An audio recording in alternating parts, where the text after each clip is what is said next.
ഇന്നത്തെ ടോപ്പിക് ഡിസ്കിനെ പറ്റിയാണ്. എനിക്ക് ഒരു കോമൺ ആയിട്ട് കിട്ടുന്നൊരു പേഷ്യൻസാണത്. ഡോക്ടറെ എൻ്റെ ഡിസ്ക് തെറ്റി, എനിക്ക് ഡിസ്കിൽ വേദനയുണ്ട്.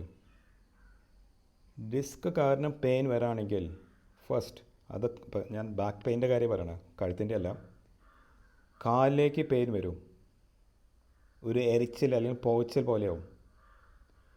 കാലിൽ ബലക്കുറവ് ഉണ്ടാവാൻ സാധ്യതയുണ്ട്, പിന്നെ തെരിപ്പുണ്ടാവും കാലിൽ. ഇതാണ് ഈ 4 കാര്യങ്ങളാണ് ഡിസ്കിൻ്റെ ഒരു സിംറ്റംസ്.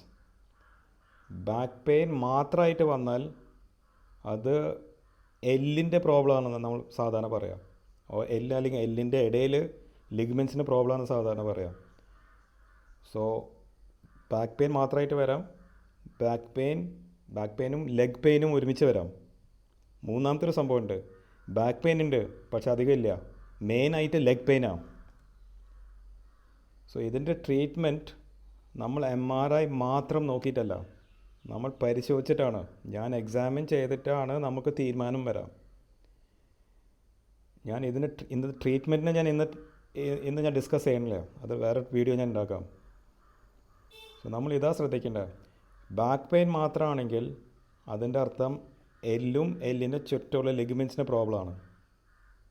ബാക്ക് പെയിൻ വിത്ത് ലെഗ് പെയിൻ ഉണ്ടായാൽ അതിൻ്റെ അർത്ഥം എല്ലും ഡിസ്കും പ്രോബ്ലം വന്നിട്ടുണ്ട്. നേരെ മറിച്ച് ബാക്ക് പെയിൻ ഉണ്ട് പക്ഷെ അധികമില്ല, മെയിൻലി ലെഗ് പെയിൻ ആണെങ്കിൽ അതിനർത്ഥം ഡിസ്കിൻ്റെ പ്രശ്നമാണെന്നാണ്. Thank you.